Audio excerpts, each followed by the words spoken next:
Are you guys also facing the skin problems like hyperpigmentation, dark spots, and uneven skin? Introducing the Rose Petal Algae Peel Off Jelly Facial Mask.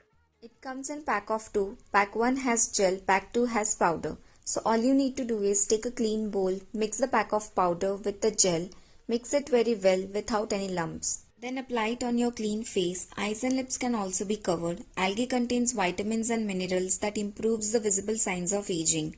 Rose petal helps to keep skin hydrated, prevent acne and breakouts, protects against sun damage. Leave it for 15 to 20 minutes and remove the mask in one stroke. Oh